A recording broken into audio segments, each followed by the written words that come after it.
Hello everybody, नमस्ते NEET ji. So welcome to all NEET and JEE aspirants. और अब हम लोग पढ़ेंगे इंटीग्रेशन के टाइप। तो पिछले लेक्चर में हम लोगों ने इंटीग्रेशन की फील ली थी कि कैसे एक अननोन ग्राफ का अगर हमें एक्सप्रेशन पता हो और ग्राफ का नेचर पता हो और उसमें एरिया बाउंडेड दी कर्व पूछा जाए, कोई भी एक्स वाई जेड कर्व जिसका हमें स्टैंडर्ड फॉर्मुलेशन नहीं पता हो, उसका हम इंटीग्रेशन की हेल्प से बड़ी आसानी से एरिया निकाल सकते हैं। तो ये बिगेस्ट एप्लीकेशन है इंटीग्रेशन का। अब चलते हम लोग इंटीग्रेशन के दो पार्ट होते हैं, है ना। दो टाइप के इंटीग्रेशन होते हैं बेसिकली, ये समझ लीजिए। एक है हमारा इनडेफिनेट इंटीग्रेशन और दूसरा है डेफिनेट इंटीग्रेशन, है ना। आपने शायद वो मूवी देखी होगी सभी लोगों ने, gangs of Wasseypur part 1 part 2। उसमें मुझे रिलेशन एग्जैक्ट तो नहीं पता है, उसमें 2-3 लोगों के नाम रहते हैं, परपेंडिकुलर, डेफिनेट, है ना। तो उससे पूछा जाता है, उसमें एक डायलॉग है बड़ा फेमस कि भाई आपका नाम डेफिनेट क्यों रखा। तो वो बोलता है कि कहा है कि हमको हमारा मकसद डेफिनेट हो गया है, इस वजह से उसका नाम डेफिनेट रखा गया है ना। तो ये डेफिनेट है ना, परपेंडिकुलर डेफिनेट। तो पता नहीं डायरेक्टर ने क्या सोच के नाम रखे होंगे, बाकी बड़े इंटरेस्टिंग नाम है। मूवी भी बड़ी शानदार है, देखिएगा वक्त मिले तो। वैसे तो हाँ, सब लोगों ने देखी होगी। इनडेफिनेट एंड डेफिनेट, तो देखो इन दोनों में बेसिक डिफरेंस क्या है, लिमिट का डिफरेंस है। दोनों में बेसिक डिफरेंस क्या है, लिमिट का। एक में लिमिट पता होती है, एक में लिमिट नहीं पता होती है, ठीक है। तो जो इनडेफिनेट है, इनडेफिनेट इंटीग्रेशन, इसमें सिंबल दोनों में क्या होंगे, सिंबल दोनों में यही यूज होंगे, बस एक में क्या रहेगा, लिमिट नहीं रहेगा, और एक में रहेगा लिमिट ए से लगाकर बी या एक्स, कोई भी x1 y1 y1 y2 जो भी रहे लिमिट। तो एक में बिना लिमिट का इनडेफिनेट और लिमिट वाला क्या हो जाएगा, डेफिनेट हो जाएगा, ठीक है। सिंपली इतना समझो बस, इससे ज्यादा की अभी डिटेल वर्जन की जरूरत नहीं। जेई वाले स्टूडेंट मैथमेटिक्स में बहुत डिटेल में जाएंगे, अभी मैं नीट और जेई दोनों के लिए कंबाइंड बेसिक मैथमेटिक्स पढ़ रहे हैं, उतना जरूरी है आपके लिए, ठीक है। चलो, तो सबसे शुरू में स्टार्ट करते हैं हम लोग इनडेफिनेट। जैसे हम लोगों ने डिफरेंशिएशन में कुछ स्टैंडर्ड फॉर्मूले देखे थे ना, यहां पर भी क्या होगा, स्टैंडर्ड फॉर्मूले होंगे, है ना। तो चलिए, पहला फॉर्मूला है इनडेफिनेट इंटीग्रेशन का कि इंटीग्रेशन के अंदर x की पावर n है ना, कोई भी x है उसकी पावर n है और dx हो जाए, तो इसका फॉर्मुलेशन कैसे बनेगा वो देखते हैं। इसका फॉर्मुलेशन बनेगा, देखिएगा कि x की पावर जो n है उसमें +1 ऐड हो जाएगा। डिफरेंशिएशन का उल्टा है ना, इंटीग्रेशन क्या है, it is the reverse process of differentiation. Differentiation में क्या होता था, माइनस होता था, यहां पे क्या होगा, प्लस होगा। कोई भी x की जो पावर है उसमें +1 हो जाएगा। और डिफरेंशिएशन में क्या होता था कि माइनस जो पावर होती थी वो नीचे उतरती थी, मतलब साइड में मल्टीप्लाई होती थी। यहां पर क्या होगा, डिवाइड होगा, n+1, है ना। वहां पे मल्टीप्लाई होता था डिफरेंशिएशन में, कोई भी पावर है उसको नीचे उतार के हम डिफरेंशिएशन करते थे, उसका मल्टीप्लिकेशन करते थे। यहां पर नीचे उतार के डिवाइड में ले जाना है, ठीक है, इतना ध्यान रखेंगे। प्लस सी, इसमें एक चीज और आएगी, प्लस सी कांस्टेंट। ये कांस्टेंट का एडिशन इसलिए करते हैं क्योंकि हमें यहां पर लिमिट्स नहीं पता है कि पर्टिकुलरली किस लिमिट से किस लिमिट के बीच में, ये हमें अननोन है। इस वजह से हम क्या करते हैं, एक कांस्टेंट पटक देते हैं, प्लस सी कुछ कांस्टेंट है ना, प्लस सी कांस्टेंट है, ऐसा पटक देते हैं। ये फॉर्मूला लगाने से पहले एक चीज का हमेशा ध्यान रखना कि जो n है ये अगर -1 हो गया तो वहां पर इनवैलिड हो जाएगा, इनवैलिड हो जाएगा, ठीक है। क्यों हो जाएगा आगे चल के मैं बताऊंगा, है ना, कि x की पावर अगर -1 हो गई तब क्या फॉर्मूला बनेगा और तब कैसे सॉल्व करना रहेगा, मैं आगे चल के आपको बताऊंगा, ठीक है। चलिए, तो फटाफट एग्जांपल कर लेते हैं। तो एग्जांपल से बेहतर तरीके से समझेंगे कि x की पावर 3 है, उसका अगर dx से इंटीग्रेशन कर दें तो देखो यहां पर क्या x है ना, x की पावर 3 तो 3+1 और डिवाइडेड बाय 3+1, तो कितना n+c कांस्टेंट, तो क्या हो जाएगा, x की power 4 divided by 4 plus constant, ठीक है, कांस्टेंट हो गया। अब सपोज करो इसी का मैंने अभी बताया ना कि इंटीग्रेशन क्या है, it is the reverse process of differentiation. तो क्या ऐसा होना चाहिए सर कि आपके हिसाब से, जैसा आपने बोला कि रिवर्स प्रोसेस है, तो इसका इंटीग्रेशन ये हुआ, तो इसका वापस अगर डिफरेंशिएशन करेंगे तो यही वैल्यू मिलनी चाहिए हमें। देखते हैं, करके देख लेते हैं कि अगर हम इसी का डिफरेंशिएशन कर दें, है ना, इसका अब हम डिफरेंशिएशन कर दें d/dx, डिफरेंशिएशन कर दें थोड़ी देर के लिए इसका, तो इसका डिफरेंशिएशन अगर कर देंगे तो यहां पर क्या हो जाएगा, देखिएगा x की पावर, है ना, इसका डिफरेंशिएशन कर रहे हैं हम लोग, इसका डिफरेंशिएशन करेंगे थोड़ी देर के लिए है ना। थोड़ी देर के लिए क्या करेंगे, y इक्वल टू एक्स की पावर 4 डिवाइडेड बाई 4 प्लस सी, इसका आपको सिंपली डिफरेंशिएशन करना है। तो जो पावर होती है वो नीचे उतरती है ना। थोड़ा कलर चेंज कर लेते हैं, पावर जो है वो आपकी नीचे उतरेगी, x की पावर 4 माइनस 1 हो जाएगा, ठीक है, प्लस कांस्टेंट का डिफरेंशिएशन क्या हो जाएगा, 0 हो जाएगा। तो यहां पर कितना हो जाएगा देखिएगा, डिवाइडेड बाई 4 पहले से है तो 4 से 4 क्या हो जाएंगे, कैंसिल हो जाएंगे, तो x की पावर 3 प्लस 0 और अल्टीमेटली कितना आ जाएगा, x की पावर 3। देखा आपने कि यहां से यहां तक इसका इंटीग्रेशन ये आ रहा है और इसका वापस डिफरेंशिएशन करेंगे, इसका वापस आंसर का डिफरेंशिएशन कर देंगे तो वापस वही वैल्यू हमें मिल जा रही है, ठीक है, वही वैल्यू हमें मिल जा रही है। इसको मैं यहां पे लिख देता हूं, समझ में आया। तो किसी चीज का अगर हम लोग इंटीग्रेशन करके जो रिजल्ट मिलता है उस रिजल्ट को वापस डिफरेंशिएशन करेंगे तो वापस सेम हमें इंटीग्रेशन वाली जो इस शुरू में जो वैल्यू थी वही मिल जाएगी। तो यहां पर इसीलिए हम क्या बोलते हैं कि इंटीग्रेशन क्या है, it is the reverse process of differentiation, है ना। तो अब आपके लिए फॉर्मूले याद रखना बड़ा आसान होंगे। जो डिफरेंशिएशन में होता था उसका ठीक उल्टा हमें यहां पे करना है, ठीक है। जैसे साइन का डिफरेंशिएशन क्या होता था, कॉस होता था, तो यहां पर आपको क्या करना है कि सिमिलरली यहां पर कॉस का जो इंटीग्रेशन होगा वो साइन हो जाएगा, है ना। तो चलो आगे चलते हैं, हम लोग कुछ स्टैंडर्ड क्वेश्चन करते हैं क्वेश्चन के फॉर्म में, ताकि प्रैक्टिस हो जाएगी आपकी फटाफट, है ना। उसके बाद मैं डायरेक्ट टेबल दे दूंगा आपको, बाकी जो स्टैंडर्ड कुछ फॉर्मूले जो मुझे बताने चाहिए, थोड़े डिस्कस करने चाहिए, ताकि प्रैक्टिस हो जाएगी आपकी भी, है ना। नया नया है आपके लिए अभी। x की पावर 6, तो यहां पे क्या हो जाएगा, x की power 6 plus 1 7 divided by 7 plus constant कर दो डायरेक्ट, बिल्कुल कर सकते हैं सर। x की पावर 1 तो कितना हो जाएगा, x की power 1 plus 1 2 divided by 2 plus constant c, ठीक है। ये कांस्टेंट k c कुछ भी ले सकते हैं। जब आप डिफरेंशियल इक्वेशन वगैरह पढ़ेंगे ना जेई वाले स्टूडेंट, तब वहां पे आपको एक कांस्टेंट की वैल्यू भी निकालना आनी चाहिए, वो सब आप मैथमेटिक्स में देखेंगे। अभी हमारा सिर्फ और सिर्फ क्या करना है कि बेसिक मैथमेटिक्स पढ़ना जो फिजिक्स के लिए काम का है। चलो, और सर यहां तो x है ही नहीं, अब किसका करें सर, अब कुछ नहीं है तो क्या है, 1 है, जिसका कोई नहीं उसका 1 कहलाता है, ठीक है। तो 1 का क्या हो जाएगा, 1 का सिंपली क्या हो जाएगा, x हो जाएगा, है ना। या एक ऐसा भी कर सकते हैं आप चाहें तो, इसको थोड़ा सा अच्छे मैनर में लिखें अगर, तो यहां पे ये बोल सकते हैं सर यहां पर 1 है तो 1 को क्या हम ऐसा लिख सकते हैं कि x की पावर 0 इंटू dx, है ना। कुछ नहीं था तो 1 था, 1 रखा, 1 को कैसे रिप्लेस किया, x की पावर 0 से। x की पावर 0 का differentiation 0 plus 1 divided by 0 plus 1, तो कितना हो जाएगा x, है ना। 1 का तो कोई मतलब ही नहीं है, सिर्फ और सिर्फ 1।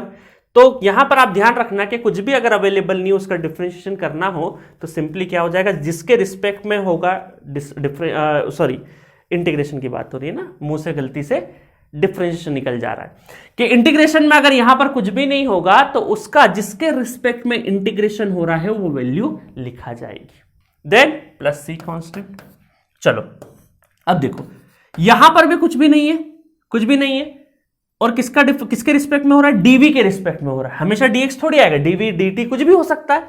तो यहां पर क्या आ जाएगा, सिंपली v प्लस सी, ठीक है। जैसे यहां dy है तो यहां पर y प्लस सी, है ना। चलो फटाफट आगे बढ़ते, टी स्क्वायर, अब देखो dt के t है और किसके, dt के रिस्पेक्ट में, तो t cube divided by 3 plus c. Then sine का क्या हो जाएगा, साइन का डिफरेंशिएशन क्या होता है, कॉस, तो साइन का इंटीग्रेशन क्या होगा, कॉस ही होगा, बट माइनस साइन के साथ, है ना। याद है ना आपको कि यहां पर देखिएगा साइन का डिफरेंशिएशन अगर करें तो वो कितना होता है, कॉस होता है, कॉस एक्स, ठीक है। और कॉस का डिफरेंशिएशन माइनस साइन एक्स, ठीक है। तो अब देखो यहां पर इंटीग्रेशन हो रहा है तो साइन का इंटीग्रेशन क्या होगा, साइन का इंटीग्रेशन तो क्या रहेगा, कॉस ही रहेगा, बट माइनस साइन के साथ, ठीक है। इंटीग्रेशन में माइनस साइन लग जाएगा, जैसे डिफरेंशिएशन था इसका उल्टा हो जाएगा, तो साइन का तो कॉस करना ही पड़ेगा, बट डिफरेंशिएशन में प्लस होता था तो इंटीग्रेशन में क्या हो जाएगा, माइनस हो जाएगा, ठीक है। चलो आगे बढ़ते हैं, तो यहां पर क्या हो जाएगा देखिएगा, साइन एक्स है ना, साइन एक्स इसको क्या मान लो, एक्स जैसा मान लो, तो यहां पर साइन का क्या हो जाएगा, इंटीग्रेशन कॉस एक्स, तो क्या हो जाएगा इंटीग्रेशन, तो अब एक्स की जगह क्या है, पूरा का पूरा वो वैल्यू पुट कर देंगे हम लोग, ब्रैकेट वाला वैल्यू पुट कर दिया, ए एक्स प्लस बी, ठीक है, x plus b divided by, जो देखिए इसके साथ में जो भी रहेगा, इसके साथ में जो भी रहेगा, है ना, साइन के साथ में जो वेरिएबल dx की टर्म में, तो x के साथ में जो भी रहेगा उसका डिफरेंशिएशन में क्या होता था, मल्टीप्लाई हो जाता था। यहां पर क्या हो जाएगा, डिवाइड हो जाएगा। यहां पे क्या हो जाएगा, डिवाइड हो जाएगा। देखो जैसे यहां पे डिफरेंशिएशन साइन 2x का क्या होता था, cos 2x, और 2 का होता था मल्टीप्लाई में आ जाता था, आगे की साइड में आ जाता था, ये डिवाइड में जाएगा। तो साइन का minus cos 2x as it is, और ये जो 2 है ये डिवाइड में आ जाएगा। ठीक है, जैसे cos x है तो cos x का क्या हो जाएगा, यहां पर sin x हो जाएगा, sin x हो जाएगा। यहां पर भी देखो कुछ नहीं है तो 1 है, कुछ नहीं है तो 1 है, तो 1 डिवाइड में तो उसको लिखो चाहे नहीं लिखो, बात तो एक ही है ना, इसलिए हम लोग नहीं लिखते।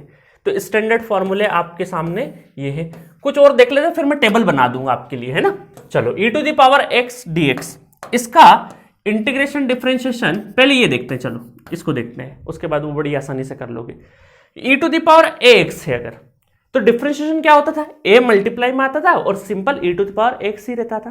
तो यहां पर भी e⁻ax तो एज इट इज रहेगा, बस a मल्टीप्लाई में ना आके डिवाइड में हो जाएगा, देन प्लस सी। इधर सब में प्लस सी लगा लेना है ना, प्लस सी हम लोगों ने अगर नहीं लगा हो तो सब जगह लगा लेना है ना। ठीक है, चलो अब इसको देखते हैं, ये बड़ा इंटरेस्टिंग है, इसको देखते हैं। इसको अगर करेंगे तो देखिएगा, यहां पर इसको थोड़ी देर के लिए पूरे को कैपिटल X मान लेते हैं और उसकी पावर n है। तो इसका मतलब है कि पूरा ये कैपिटल हमने मन में मान लिया है ना, अंदर हमने लेटर सपोज कर लिया है n+1 और डिवाइडेड बाय n+1। यहां तक बात समझ में आ गई। क्या करना है हमको, अंदर कुछ भी है पॉलिनोमियल एक्सप्रेशन, उसको कैपिटल X मान लिया, उसकी जो पावर है वो n है, तो n+1 डिवाइडेड बाय n+, इसको एज इट इज रखा। देन आपको ये जो अंदर वाली टर्म है इसको डिवाइड में लिखते हुए इसका हमें क्या करना है, differentiation, ax plus B then plus सी कांस्टेंट। अब इसका डिफरेंशिएशन क्या हो जाएगा, इसका हो जाएगा ax प्लस बी का सिंपली a हो जाएगा। तो क्या हम ऐसा लिख सकते हैं, 1/a ax plus b n+1, ठीक है, और डिवाइडेड में क्या आ जाएगा, डिवाइडेड में n+1। तो देखो सिंपली अगर डायरेक्ट फॉर्मूला आपको याद रखना हो तो क्या रख सकते हैं कि x plus b n+1 divide by n+1, तो जो पावर का एडिशन है और फिर उसी एडिशन का नीचे डिवाइड हो रहा है, वो तो एज इट इज जैसा इंटीग्रेशन चल रहा है वैसा ही हो रहा है। अब सिर्फ मुद्दा ये है कि अंदर वाली टर्म का जो भी रहेगा डिफरेंशिएशन करके नीचे की साइड में लिख देना, या फिर ऐसा रहे तो डायरेक्टली देखो मल्टीप्लाई तो नहीं हो रहा, नीचे नीचे ही ला रहे हैं इसमें इंटीग्रेशन में, तो ax है तो x के साथ में क्या है, a है, तो वो कांस्टेंट नीचे आ जाएगा। ये प्योर लॉजिकल तरीके से आपको डायरेक्ट याद रखना है तो ऐसे भी रख सकते हैं, देन प्लस सी कांस्टेंट। ठीक है, चलिए और देखें, बड़े इंटरेस्टिंग है, देखिए ये दो फॉर्मूले बहुत इंटरेस्टिंग है। x की पावर -3/2 है ना, तो अब क्या करेंगे सर, x की पावर -3/2 है तो -3/2 प्लस 1, देन -3/2 प्लस 1।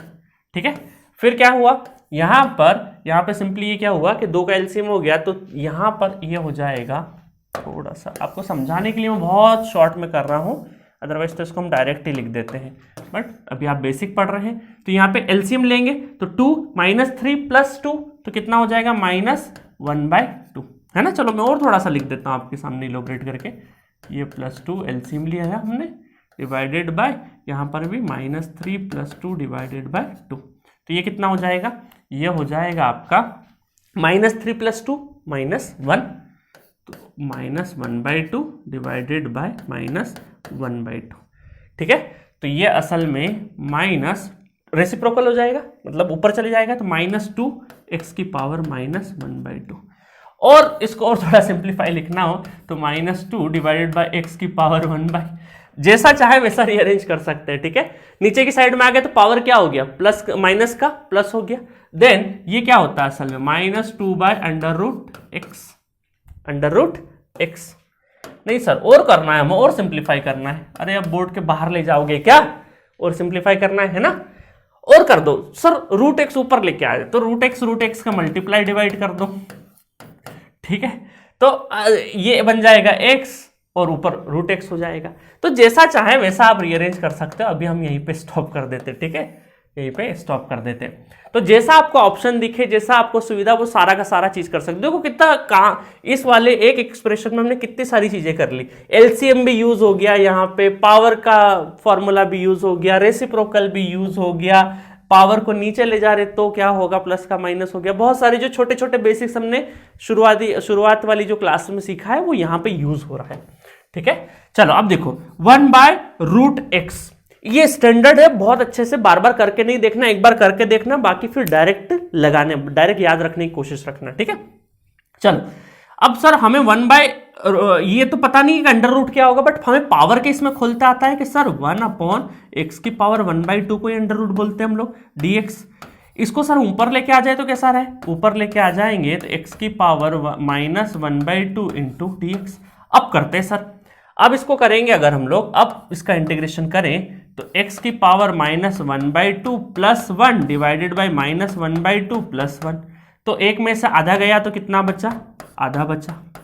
ठीक है, आधा बचा, तो ये हो जाएगा 2 ऊपर आ जाएगा 2, और ये हो जाएगा 2/√x। ठीक है, तो यहां पर आप हमेशा ध्यान रखना कि यहां पर आपका 1/√x या फिर √x, इसके स्टैंडर्ड ये फॉर्मूले होते हैं, तो ये ध्यान रहे। बट प्रोसीजर भी 2 मिनट का ही है, उससे भी ध्यान रख सकते हो, बट जैसे जैसे प्रैक्टिस होती जाएगी तो ऑटोमेटिक धीरे धीरे सारी चीजें याद होती जाएगी। शुरुआत में रटने की कोशिश अभी बिल्कुल मत करना, अभी सिर्फ और सिर्फ अपनी कॉपी में लिखा रहने दो, जितना याद आ रहा दिमाग को उतना याद रहने दो, प्रॉपर रिवीजन जरूर करना। अभी मैं आपको रिवीजन टेक्निक भी बताऊंगा किस तरीके से आपको रिवीजन करना है ना, नहीं तो आखिरी में आते आते समंदर जैसा सिलेबस हो जाएगा और फिर समझ ही नहीं पड़ेगी कि क्या करे क्या नहीं करे, है ना, छोड़े तो छोड़े क्या, पढ़े तो पढ़े क्या, कुछ समझ में नहीं आएगा। तो शुरुआत से स्ट्रेटेजी अच्छी रखोगे तो आपको हेल्प मिलेगी किस तरीके से आपको रिवीजन करना है ना, धीरे धीरे। क्योंकि अब जो हमारा दिमाग है ना, इसमें अगर एक साथ सारी चीजें याद आ गई तो दिमाग पागल हो जाता है। तो इसमें डेटा जो इंसर्ट करना ना, उसके लिए प्रॉपर स्ट्रेटेजी से इंसर्ट करोगे तो आखिरी टाइम पे एग्जामिनेशन हॉल में तुरंत डेटा आपको मिलेगा।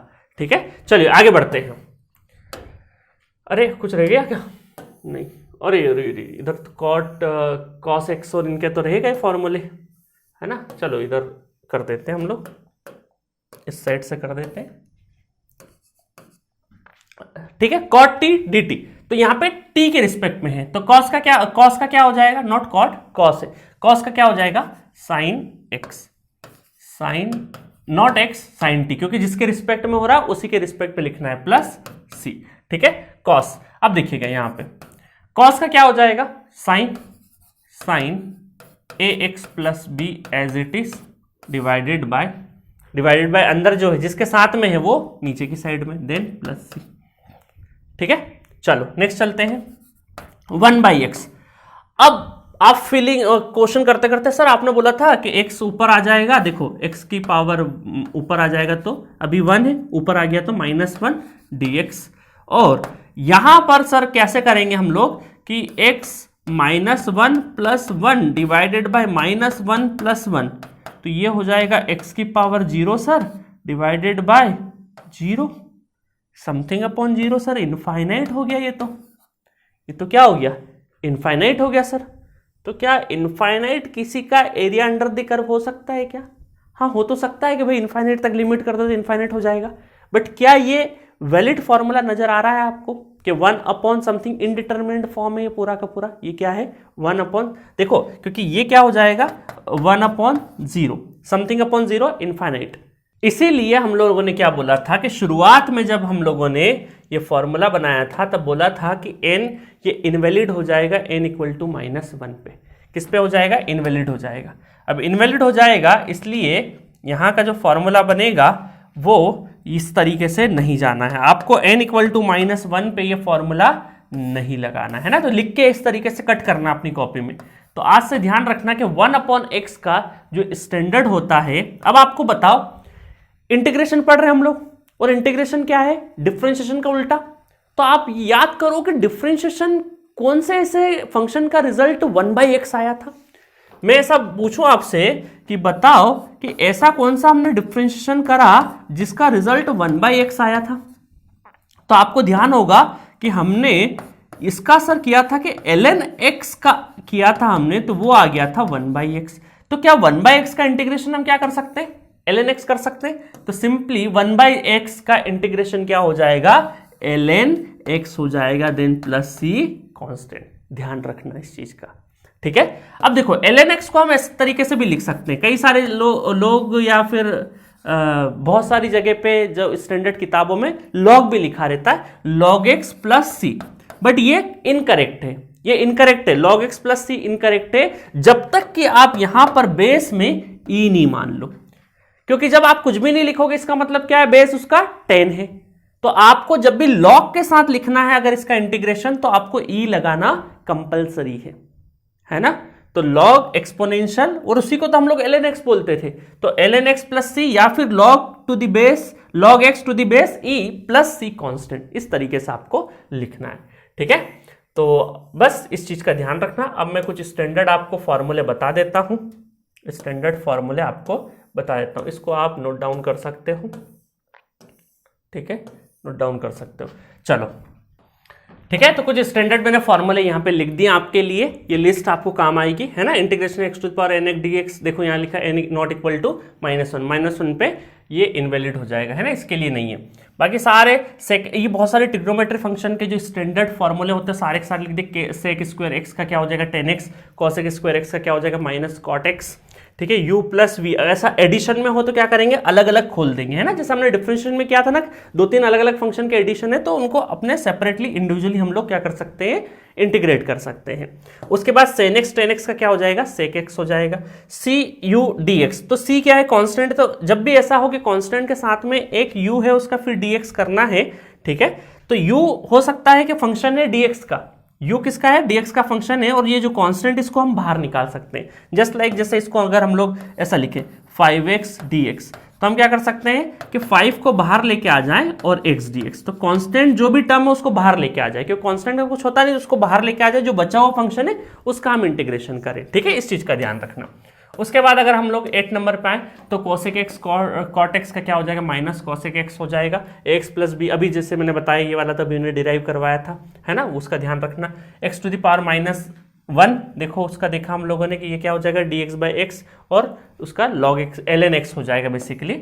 फिर इस तरीके से a upon x plus b होगा, तो इसका क्या हो जाएगा, ये स्टैंडर्ड तरीका है ना, log ax प्लस बी। आप इसको ऐसा मान सकते हो कि 1 अपॉन नीचे की साइड में x प्लस बी हो जाएगा, तो 1 अपॉन ln, है ना, 1 अपॉन x, तो 1 अपॉन x का क्या हो जाएगा ln x, तो similarly ln ax plus b, but उसका फिर जैसे यहाँ पे है ना कि ये जो पर्टिकुलर चीज है इसका हमें क्या करना पड़ेगा, डिफरेंशिएशन करना पड़ेगा, तो a और ये जो a और a है ना वो कैंसिल आउट हो जाएगा, जैसे ये a बाहर निकाला था, इससे भी जो a आएगा तो वो a से a क्या हो जाएंगे, कैंसिल आउट हो जाएंगे। तो ये स्टैंडर्ड फॉर्मूले e to the power x, ये सारे के सारे आपको एक टेबल मिल जाएगी, सब कुछ यहाँ पे लिखा हुआ है। बाकी इनवर्स के भी होते हैं, है ना, वो इनवर्स के इतने ज्यादा डिटेल में अभी हम लोगों को मैथमेटिक्स की जरूरत नहीं है, otherwise 1 upon √1 minus x square या 1 माइनस एक्स या 1 माइनस एक्स स्क्वायर, इनके सबके inverse, sine inverse, cos inverse, इस तरीके से भी फॉर्मूले होते हैं जो जेई वाले स्टूडेंट को पढ़ना होंगे।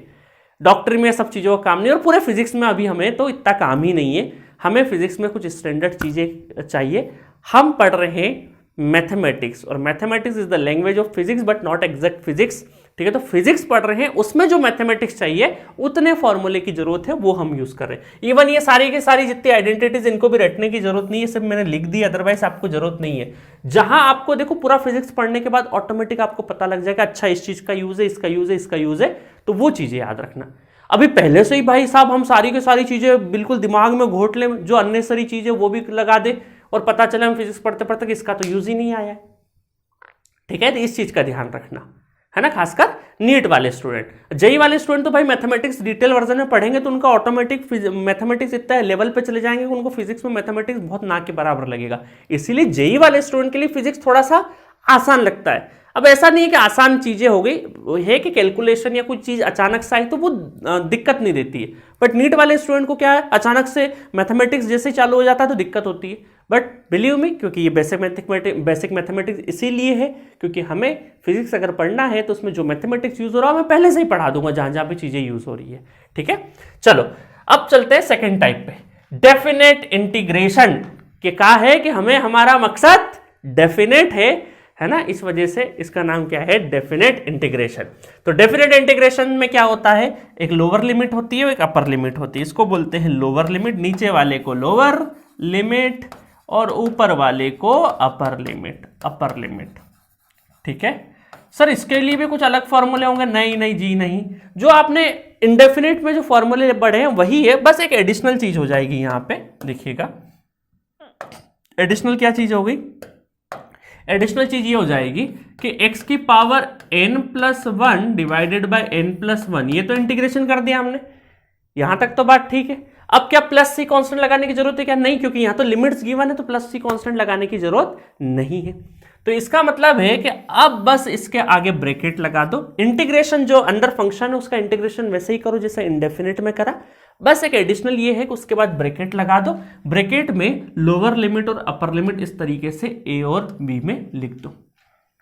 और यहां पर अब हम क्या करेंगे, इसमें से जो कांस्टेंट टर्म है वो हटा दो। कांस्टेंट क्या, n तो क्या कोई नंबर होता है, तो ये कांस्टेंट है, तो 1/n+1 को हम बाहर लेके आ गए। अब जो लिमिट अंदर बचा n+1 a और b में। अब यहां पर क्या होगा, एक बार अपर लिमिट रखाएगी, देन माइनस, देन एक बार लोअर लिमिट रखाएगी, है ना, इस चीज का ध्यान रखना। तो एक बार क्या होगा, अपर लिमिट मतलब b x की जगह। अच्छा, कई बार स्टूडेंट कंफ्यूज होते हैं सर n की जगह रखे कि x की जगह रखे, है ना, 2-3 वेरिएबल हो जाते हैं, समझ नहीं पड़ता कि सर लिमिट किसकी जगह रखनी है।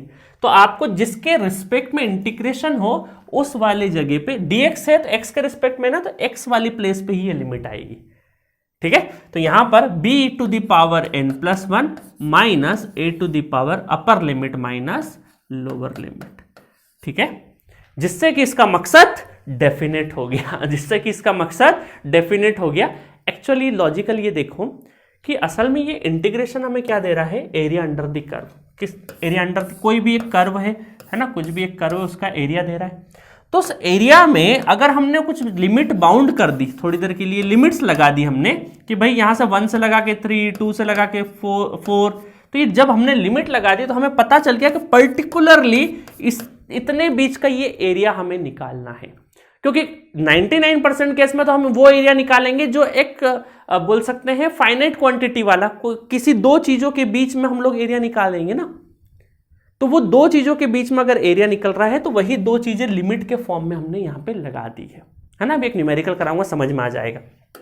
चलो, तो थोड़ी देर के लिए यहां पे ये वाला क्वेश्चन करें, क्वेश्चन नंबर डाल लेते हैं हम लोग, क्वेश्चन नंबर हमने डाला नहीं है आई थिंक, है ना, क्वेश्चन नंबर डाल देते हैं। तो कहां तक छोड़ गया था हमने क्वेश्चन कहां तक कर लिए थे,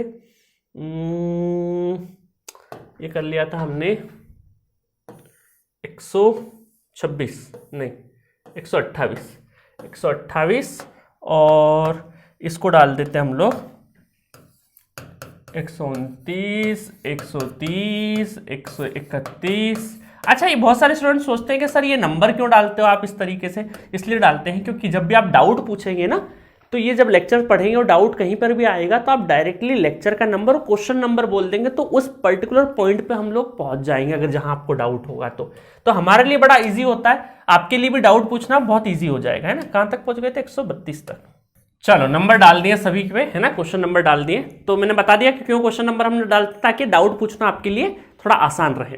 चलिए, तो अभी प्रैक्टिस कर लेते थे। x की पावर x dx का क्या करना है, इंटीग्रेशन करना, लिमिट 1 से लगा के 3। तो सिंपल मैंने बताया कि कैसे करना है, इंटीग्रेशन जैसा हम करते आए अभी इंडेफिनेट में वैसे ही करना है, x की पावर 2 डिवाइडेड बाई 2, है ना, 1 + 1 2, और अब ब्रैकेट लगा देंगे 1 से लगाकर 3 तक।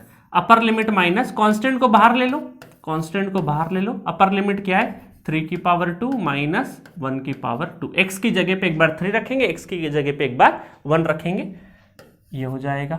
तो 1/2 3 9, 3 की पावर 2 9 1 8, तो 8 डिवाइडेड बाई 2 2 चौक है ना, तो कितना हो जाएगा 4 इज द करेक्ट आंसर।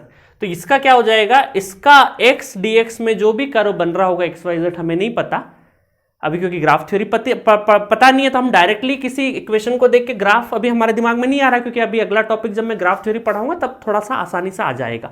तो x dx कोई भी एक कर्व है, उसमें 1 से लगा के 3 के बीच में जो भी एरिया होगा उसका एरिया क्या निकलेगा, 4 यूनिट निकलेगा। अभी हमें यूनिट वगैरह कुछ नहीं पता था, इसलिए सिंपल 4 यूनिट। चलो नेक्स्ट देखें, तो ये कितना हो जाएगा। अब तो सर हम उड़ा देंगे, 2 + 1 3 डिवाइडेड बाई 3, लिमिट कर देंगे 1 से लगा कर 3, तो ये कांस्टेंट बाहर ले लिया। अच्छा देखो कांस्टेंट कुछ लोग बाहर नहीं लेते, अंदर ही करते हैं, बट कई बार मेरा मानना है कि कांस्टेंट बाहर ले लो तो चीजें इक्वेशन जितनी छोटी रहेगी उतना कंफ्यूजन कम रहेगा। 3 की पावर 3 माइनस 1 की पावर 3 है ना, तो 1/3 ये हो गया 27 माइनस 1, 27 माइनस 1 तो 26 डिवाइडेड बाई 3। ठीक है, चलो अब देखो साइन एक्स, साइन एक्स का क्या हो जाएगा, साइन एक्स का हो जाएगा कॉस एक्स इंटीग्रेशन, वो भी माइनस में। ठीक है, और लिमिट कहाँ से, 0 से लगाकर π/2 तक, 0 से लगा के π/2 तक। कांस्टेंट क्या है यहाँ पे, माइनस साइन है, माइनस को बाहर ले लो क्योंकि माइनस में कंफ्यूजन बहुत होता है ना, माइनस बाहर ले लिया हमने। कॉस एक बार upper limit, cos π/2 minus cos 0, तो कॉस π/2 मतलब 90, कॉस 90 कितना होता है 1 हो जाता है, सॉरी 1 नहीं 0, और कॉस 0 कितना हो जाएगा 1 हो जाएगा, तो देन माइनस माइनस क्या हो जाएगा प्लस, प्लस 1 हो जाएगा, प्लस 1 हो जाएगा। इसका मतलब देखो, इसको अगर ग्राफ से देखें हम लोग, ग्राफ से थोड़ा सा सिंप्लीफाई करें तो ये साइन एक्स का अगर मैं कर्व बनाऊं तो साइन एक्स कुछ इस तरीके से ग्राफ बनता है, स्टैंडर्ड थोड़ा सा पता होगा है ना, अभी बाकी मैं ग्राफ में बता दूंगा आपको। साइन एक्स का ग्राफ ऐसा है, तो इसका मतलब कि 0 से लगाकर कहाँ तक, π/2 तक, 0 से लगाकर π/2 तक, 0 से लगाकर ये π/2 तक। तो इसका जो एरिया होगा वो क्या कहलाएगा आपका 1 है ना, +1 उसका क्या कहलाएगा, एरिया कहलाएगा। ठीक है, चलो सिंपली कॉस एक्स अगर देखें तो कॉस एक्स का इंटीग्रेशन साइन एक्स और लिमिट कहाँ से कहाँ तक, 0 से पाई तक, तो साइन पाई माइनस साइन 0, तो इसका मतलब है कि साइन पाई कितना हो गया 0 और साइन 0 भी 0, इसका मतलब 0।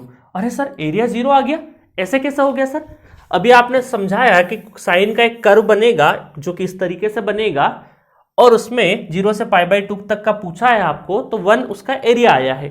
तो क्या सर सिंपल कॉस एक्स का भी तो कर्व होगा और किसी कर्व का 0 कैसे पॉसिबल है सर, कुछ ना कुछ तो एरिया होगा ना, कुछ ना कुछ तो एरिया होगा। चलो देखते हैं कि इस गुत्थी को सुलझाते हैं कि भाई कुछ ना कुछ एरिया हो रहा है, तो इसके बाद क्या कहना चाह रहे हैं, कभी क्या कहना चाह रहे हैं।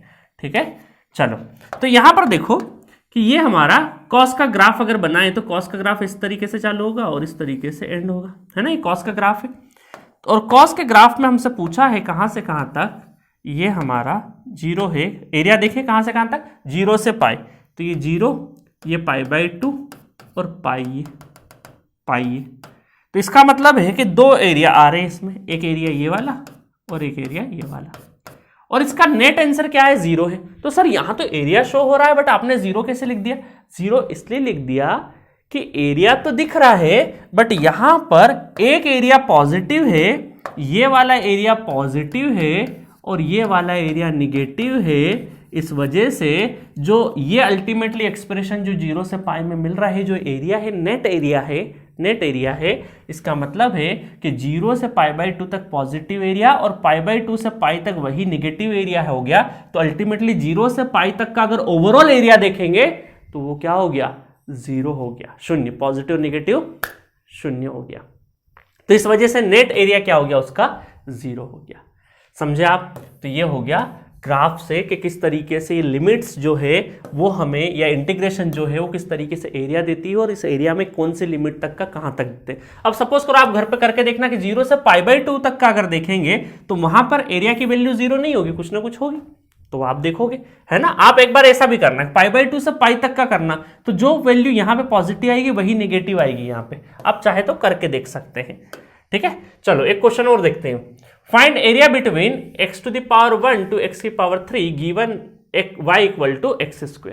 ठीक है, एक रिलेशन दे रखा है और आपसे बोला है कि एरिया बताओ x से लगाकर वो x = 1 से लगाकर x = 3 तक। अरे सर यही तो सीखने के लिए बैठे थे कि जो हमें पता नहीं है कर्व, उसका एरिया कैसे निकालें, यहीं से तो कहानी स्टार्ट हुई थी। और अब हम आखिरी में, क्योंकि सब सारी चीजें हम सीख गए हैं, तो अब बड़ी आसानी से हम एरिया निकाल देंगे।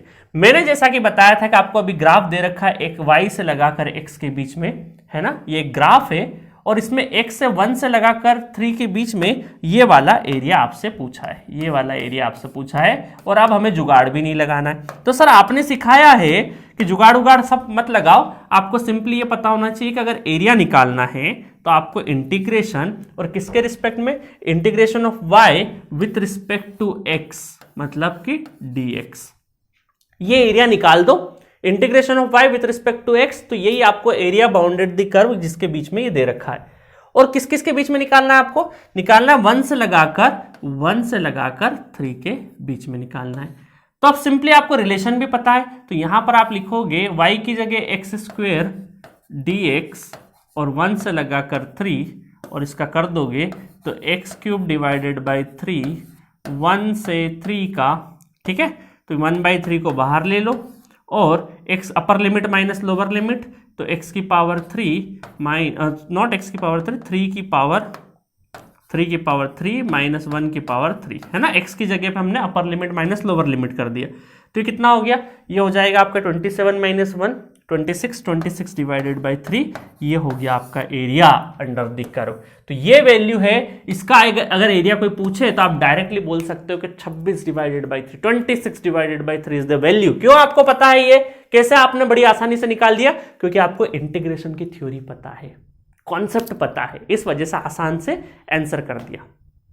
आया समझ में, बस इतना ही आपको पता होना चाहिए आपके किस में। अब देखो क्या होगा ना, कई बार ऐसा होगा कि भाई इसकी स्टैंडर्ड हमें इक्वेशन पता होगी तो कैसे निकालेंगे, तो अलग अलग एप्लीकेशन जब हम लोग काइनेमेटिक्स और इन सब में देखेंगे तो ये रूट कॉन्सेप्ट आपका यही यूज होगा बार बार, ठीक है। तो उसको अलग अलग तड़का लगाते जाएंगे। देखो किचन में वही इंग्रेडिएंट्स होते हैं, टमाटर, प्याज, हरी लहसुन और जो भी बेसिक राई, जीरा, मिर्च, मसाला, हल्दी, बस वही चीज है। बट आप देखो कि उन्हीं इंग्रेडिएंट्स से अलग अलग डिश बनती है। क्यों, क्योंकि रूट कॉन्सेप्ट वही है, वही सारी चीजें यूज हो रही है, बट उनका तरीका बदल जा रहा है, तो यहां पर हम वही चीज सीख रहे, कॉन्सेप्ट सीख रहे। जब ये फिजिक्स में यूज होगा तो इनके तरीके बिल्कुल डिफरेंट बदलते जाएंगे, बट हमें कॉन्सेप्ट पता रहेगा तो हम तरीके भी सीख जाएंगे बड़ी आसानी से, है ना। चलो आगे देखते हैं, लास्ट क्वेश्चन देखते हैं इस लेक्चर का और हमारा इंटीग्रेशन हमारा खत्म हो जाएगा। Find area bounded by the curve of y equal to e⁻x from 0 to infinite. तो हमें पता है कि बाउंडेड एरिया है तो y इंटू dx, तो यहां पर लिमिट 0 से लगा के इनफाइनाइट, तो y क्या है, y है e⁻x dx। इसका मतलब है कि यहां पर देखिएगा इसका e⁻x का जो एरिया आएगा, e⁻x का जो एरिया आएगा वो क्या आएगा, वो अभी देख लेंगे, हम कैलकुलेट करेंगे। और लिमिट कहां से कहां तक, 0 से इनफाइनाइट तक। तो इसका इंटीग्रेशन e⁻x का इंटीग्रेशन e⁻x और लिमिट 0 से इनफाइनाइट। अब देखिएगा e⁻ upper limit minus e⁻0 lower limit, तो इसका मतलब किसी की पावर 2 e क्या है 2.71 टू द पावर इनफाइनाइट, तो वो क्या हो जाएगा, इनफाइनाइट हो जाएगा। माइनस किसी की पावर 0 हो तो क्या हो जाएगा 1, तो इनफाइनाइट में से 1 चले जाएगा तो कितना बचेगा सर ये कैलकुलेशन तो आज तक हमने सीखी ही नहीं। पूरे समंदर में से एक बाल्टी निकाल भी लोगे तो पूरे समंदर को कोई अंतर पड़ रहा है क्या, नहीं पड़ रहा है, अप्रॉक्सीमेटली उतना ही पानी है। तो हम ये बोल सकते हैं कि इनफाइनाइट में से अगर एक छोटा सा चीज चले जाएगा तो कोई अंतर पड़ जाएगा, नहीं पड़ेगा, तो ये इसका आंसर भी इनफाइनाइट रहेगा, ठीक है। तो इस तरीके से आपका y इक्वल टू e⁻x का जो कर्व बनेगा, है ना, वो कर्व में इसलिए अभी ज्यादा ड्रॉ नहीं करोगे क्योंकि अभी ग्राफ थ्योरी आगे हम लोग पढ़ेंगे, तो वहां पे अब बहुत सारे ग्राफ देखेंगे हम लोग, ठीक है। ये सब स्टैंडर्ड ग्राफ, e⁻x का ग्राफ क्या होगा, e⁻x का ग्राफ क्या होगा, सर्कल का क्या होगा, स्ट्रेट लाइन का क्या होगा, सब ग्राफ थ्योरी में पढ़ेंगे। तो एट दिस नोट आपका इंटीग्रेशन पूरी तरीके से फिनिश होता है। अब देखेंगे अगले लेक्चर में हम लोग ग्राफ थ्योरी पढ़ेंगे, है ना। अब देखिए 2 ग्राफ थ्योरी पढ़ने के बाद इंटीग्रेशन और डिफरेंशिएशन के एप्लीकेशंस बाकी है, वो एप्लीकेशन मैं बाद में कराऊंगा क्योंकि उसमें बार बार ग्राफ के यूज होंगे। तो भाई आपको पहले मैं ग्राफ ही नहीं बताऊंगा, स्लोप ही नहीं बताऊंगा कि स्ट्रेट लाइन का कैसे कैलकुलेट किया जाता है, तो डायरेक्ट अगर उस पर बात करूंगा तो मजा नहीं आएगा, है ना। तो जनरली कई बार ऐसा होता है कि हम एप्लीकेशन साथ में पढ़ा देते हैं, डिफरेंशिएशन के साथ डिफरेंशिएशन की एप्लीकेशन और इंटीग्रेशन के साथ इंटीग्रेशन की एप्लीकेशन। बट चूंकि हम मैथमेटिक्स ये जो फिजिक्स के लिए पढ़ रहे हैं, तो भाई ग्राफ अगर पहले पढ़ लोगे, थोड़ा सा ग्राफ, स्टैंडर्ड ग्राफ की थोड़ी समझ बढ़ जाएगी, उसके बाद ये इंटीग्रेशन और डिफरेंशिएशन उस ग्राफ में देखोगे तो बड़ी आसानी से समझ में आएगा, ठीक है। तो इसी वजह से हम लोग अगले लेक्चर पढ़ेंगे ग्राफ थ्योरी, कुछ स्टैंडर्ड ग्राफ वगैरह देख लेंगे। उसके बाद हम इनका एप्लीकेशंस, इंटीग्रेशन और डिफरेंशिएशन के एप्लीकेशंस देखेंगे उसके बाद, तो उसमें फीलिंग ज़्यादा आएगी, कनेक्ट ज़्यादा कर पाओगे। तो मज़ा आ रहा है। तो जो भी नीट और जेईई एस्पिरेंट्स और जो अच्छी तैयारी करना चाह रहे हैं, 11th क्लास में हैं और अगले 2 साल की जर्नी में कनेक्ट होना चाह रहे हैं नमस्ते नीट जी से, तो आप नमस्ते नीट जी का एप्लीकेशन डाउनलोड कर लेना। वहाँ पर धीरे धीरे कंटेंट आएगा, ठीक है। उसके साथ साथ आप काउंसलिंग या गाइडेंस सेशन ले सकते हैं, वहाँ पर आपको बताया जाएगा कि आगे की जर्नी कैसे करना है। आप कितने भी इंटेलिजेंट हो, ये फ़र्क नहीं पड़ता अगर आपको सही टाइम पे सही डायरेक्शन नहीं दिया जाए। और इसीलिए हम लोग हमारा काउंसलिंग सेशन या काउंसलिंग प्रोग्राम चलाते हैं, जिसकी वजह से आप अपने फ्यूचर को, अपने करियर को बहुत प्रॉपर तरीके से सेटअप कर पाएँ। थोड़ा सा आपको अगर जानकारी होगी, इन्फॉर्मेशन होगा, तो आप अपने करियर को बहुत बेहतर तरीके से प्लान कर पाएंगे, ठीक है। तो मिलेंगे नेक्स्ट लेक्चर में ग्राफ थ्योरी के साथ। Okay, thank you.